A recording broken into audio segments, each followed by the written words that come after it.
रहीम अस्सलाम वालेकुम स्टूडेंट्स, कैसे हैं सब लोग। उम्मीद करता हूँ सब लोग खैरियत से होंगे। Welcome to falcon academy. जैसा कि आपको पता है कि हम EDU 401 का कोर्स शुरू किए हुए हैं। इस सिलसिले में आज हम शेयर करने जा रहे हैं लेसन नंबर 10 है। इसका है जी थीम्स फॉर पीस एजुकेशन के, जो पीस एजुकेशन के थीम्स कौन कौन से हैं। तो चलते हैं जी। टॉपिक नंबर 45 है जी थीम 1। इसमें एटीट्यूड की बात कर रहा है कि आपके रवैये का क्या असर होता है पीस एजुकेशन पे, या क्या किरदार होता है। इसमें जी following are the terms related with the attitude, के नीचे वो टर्म्स दी हुई हैं जिनका तल्लक एटीट्यूड के साथ होता है। इनमें पहली है जी एम्पैथी, कि आपको लोगों का एहसास हो, आपका रवैया शो करता है। उसके बाद रिकॉन्साइलेशन, कि आप लोगों को यूनाइट करें, रिकॉन्साइल करें। उसके बाद सॉलिडेरिटी, कि आप तमाम लोगों को इक्वालिटी के बेस पे डील करें। उसके बाद है जी सोशल रिस्पॉन्सिबिलिटी को फील करें, आप लोग सोशल रिस्पॉन्सिबिलिटी पे आप जोर दें। उसके बाद sense of justice and equality, कि आप में जो सेंस ऑफ जस्टिस और इक्वालिटी है वो होनी चाहिए। उसके बाद जॉय इन लिविंग, तो और आप अपनी लिविंग को इंजॉय करके आप खुशी महसूस करें। In attitude these things are of importance, आपके रवैये में ये सारी चीज़ें जो हैं ये इम्पोर्टेंस, इनकी ख़ास इंपॉर्टेंस है। तो आपने ये चीज़ याद रखनी है कि आपकी एटीट्यूड में कौन कौन सी चीज़ें आती हैं और इनकी क्या क्या अहमियत है। तो आगे जी एटीट्यूड एम्स, कि एटीट्यूड का मकसद क्या है। The aim of attitude is the development of tolerance, तो जो आपका एटीट्यूड है उसका मकसद है कि आप में टॉलरेंस को डेवलप करे, आपकी टॉलरेंस बढ़ती है। आगे है जी पॉसिबल आउटकम, जैसे हमें हासिल क्या होगा। Students will demonstrate attitudes of acceptance and respect for persons who are different from themselves in terms of ethnicity. इससे ये होता है कि आप जो स्टूडेंट्स होते हैं उनमें ये उनका रवैया इस चीज़ में उनका रवैया इस चीज़ को एक्सेप्ट करता है कि वो उनके अंदर एक्सेप्टेंस और रिस्पेक्ट, जो दूसरे मज़हब के लोग हैं उनके बारे में उनकी जो एक्सेप्टेंस है उनको वो एक्सेप्ट करते हैं और उनको वो रिस्पेक्ट देते हैं। ये चीज़ें उनकी एटीट्यूड से ज़ाहिर होती हैं। तो ये उसकी पॉसिबल आउटकम्स हैं।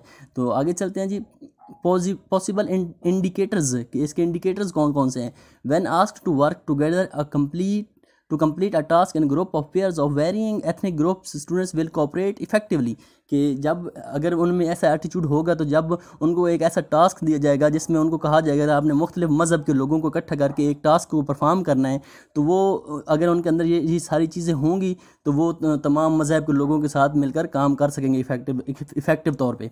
तो ये था आपके टॉपिक नंबर 45। आगे चलते टॉपिक नंबर 46 है। ये एटीट्यूड्स एम को ही कंटिन्यू कर रहा है। In situations where others express ethnic stereotypes, students will respond by encountering the stereotype in some way. वो ये कह रहे थे अगर वो किसी दूसरे मज़हब के लोगों के साथ काम कर रहे हैं और उनमें से कोई बंदा उनको मज़हबी स्टीरियोटाइप को यूज़ करता है स्टूडेंट्स के सामने, तो स्टूडेंट्स के अंदर ये एबिलिटी होनी चाहिए, उनके एटीट्यूड में ये चीज़ होनी चाहिए कि वो उस स्टीरियोटाइप को इनकाउंटर करें, उसका मुकाबला करें और उसको such as correcting misinformation, कि वो जो मिस इन्फॉर्मेशन थी, ये जो वो स्टीरियोटाइप था उसको वो करेक्ट करें। और provide example of individual who do not fit the stereotype, या वो मिसालों के ज़रिए एग्जांपल देकर इंडिविजुअल को समझाएं कि स्टीरियोटाइप जो है वो अच्छी चीज़ नहीं है किसी भी एथनिसिटी के लिए। तो ये सारा एटीट्यूड के मकासद हैं, ये एम्स ऑफ एटीट्यूड्स हैं। उसके बाद है जी students has to identify the stereotype, कि जो स्टूडेंट है वो स्टीरियोटाइप को पहचाने। Unless the student identifies stereotypical behaviour he will not be able to cater that behaviour, क्योंकि जब तक एक स्टूडेंट जो है उसको स्टीरियोटाइप को आइडेंटिफाई ही नहीं करेगा तो वो उसके साथ कैटर किस तरह कर सकता है। तो ये उसको कैटर करने की ज़रूरी है कि वो पहले उसको आइडेंटिफाई करे। Student will be able to give at least one reason why ethnic stereotypes can be harmful, students के पास कम से कम एक वजह ज़रूर होनी चाहिए कि वो बता सकें कि जो एथनिक स्टीरियोटाइप्स हैं वो क्यों हार्मफुल हैं। तो इसकी वजूहत उनके पास होनी चाहिए, लॉजिक होनी चाहिए उनके पास। आगे जी टॉपिक नंबर 47 है कि peace education a response to major societal challenges, कि आपके जो मेजर सोसाइटी का चैलेंजेस हैं उनके अगेंस्ट आपका रिस्पॉन्स कैसा होना चाहिए। The greatest source for building a culture of peace is the people themselves, for it is through them that peaceful relationships and structure are created, कि सबसे जो अमन कायम करने के लिए या एक अमन का कल्चर क्रिएट करने के लिए जो सबसे ज़्यादा इम्पोर्टेंस होती है वो बंदों की होती है, क्योंकि बंदों से माहौल बनता है, इंसानों से माहौल बनता है। तो कि वो किस तरह पीसफुल तरीके से रह सकते हैं, क्योंकि उनसे एक पीसफुल स्ट्रक्चर क्रिएट होता है। तो जो पीपल हैं वो आपके लोग हैं वो बहुत ज़्यादा इंपॉर्टेंट है। तो culture of piece will bring positivity around us, कि जो कल्चर ऑफ पीस होता है वो हमारे दरमियान पॉजिटिविटी को फ़रोग देता है। Non we have to be non exploitive not only to relationship between human but also between human and nature. हमें एक्सप्लोटेटिव बिहेवियर नहीं रखना चाहिए, हमें एक बिरादराना रवैया रखना चाहिए इंसानों के साथ भी और नेचर के साथ भी। तो ये सारी बात वो बता रहा है कि कौन कौन से सोसाइटी का चैलेंजेस हैं आपके और आपने किस तरह उनके साथ कैटर करना है।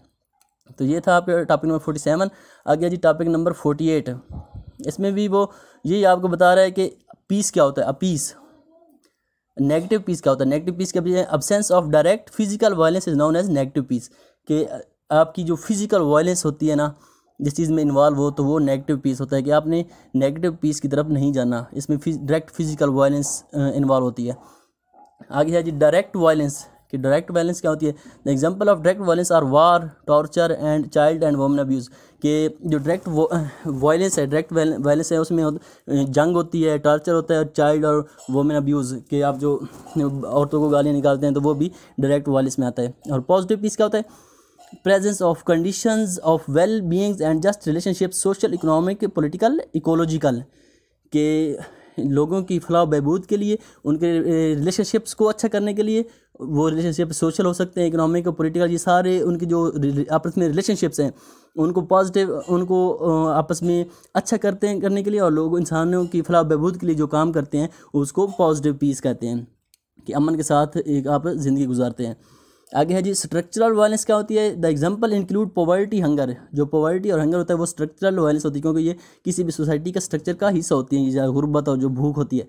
उसके बाद सोशल कल्चरल वायलेंस क्या होती है, the examples are racism, sexism, religious intolerance. कि जो सोशल कल्चरल वायलेंस होती है, जो कल्चर का हिस्सा होती है, इसमें आपका रेसिज्म हो गया, सेक्सिज्म हो गया और रिलीजियस इंटॉलरेंस हो गई, ये सारी एग्जाम्पल्स हैं आपके सोशल कल्चरल वायलेंस की।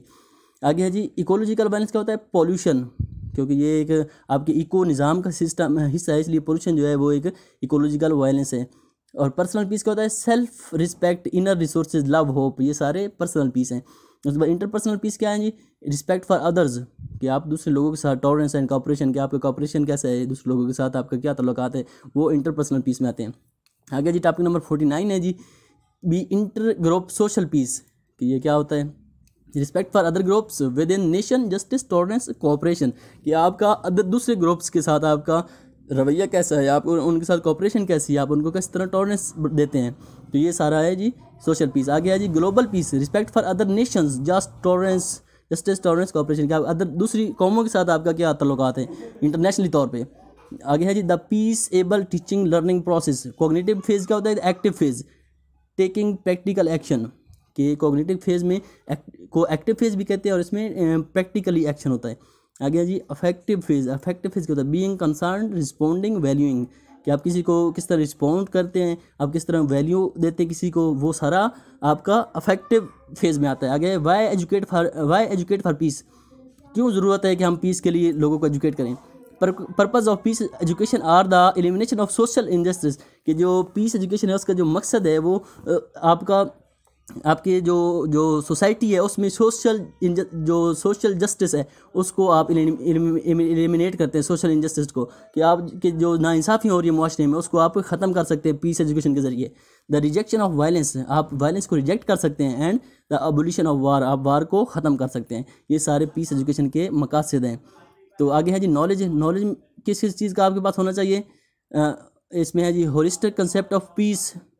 आपके पास पीस का कंसेप्ट होना चाहिए। कन्फ्लिक्ट एंड वायलेंस कॉजेज़, के कन्फ्लिक्ट और वायलेंस की क्या क्या काज होते हैं वो होनी चाहिए। सम पीसफुल अल्टरनेटिव्स आपके पास होने चाहिए। उसमें मजीद आगे ये 4-5 चीज़ें हैं, ये भी आपने पढ़ लेनी है। डेवलपमेंट बेस्ड ऑन जस्टिस, आपके पास इंसाफ आप किस तरह कायम कर सकते हैं, ये चीज़ें आपके पास होनी चाहिए। आगे है जी टॉपिक नंबर 50। ये इसमें भी एटीट्यूड और वैल्यूज़ के बारे में आपको वो बता रहा है कि एटीट्यूड और वैल्यूज़ क्या होती है। Self respect, respect for others, gender equality, respect for life, compassion, global, ये सारी आपकी वैल्यूज़ हैं। ये आपने एक दफ़ा पढ़ लेनी, इतनी ज़्यादा मुश्किल नहीं है। आगे स्किल्स हैं, स्किल्स भी आपको लिए उसने दी हुई, आपने ये आपके अंदर कौन कौन सी स्किल्स होनी चाहिए ये भी आपने पढ़ लेनी है। Reflection, critical thinking, decision making आपके पास होनी चाहिए। कम्युनिकेशन अच्छी होनी चाहिए। एम्पैथी, कॉन्फ्लिक्ट, ये वही चीज़ें फिर दोबारा दोहरा रहा है कि आपके पास ग्रुप बिल्डिंग की वो होनी चाहिए कैपेसिटी। इसी के साथ आपका लेक्चर नंबर 10 भी इधर ही ख़त्म हो जाता है। नेक्स्ट आपको ये कुछ थीम वगैरह आर्टिकल दिए हुए हैं, ये आप पढ़ना चाहे तो पढ़ सकते हैं, लेकिन ज़्यादा इंपॉर्टेंट नहीं है। आप अगर फिर भी पढ़ना चाहे तो एक नज़र इनको देख सकते हैं। मैंने इनको हाईलाइट या इनको मैंने ब्रीफ नहीं किया। आपने मज़ीद स्किल्स और एटीट्यूड थोड़ा सा देख लेना है। अपना ख्याल रखिएगा। अल्लाह हाफिज़।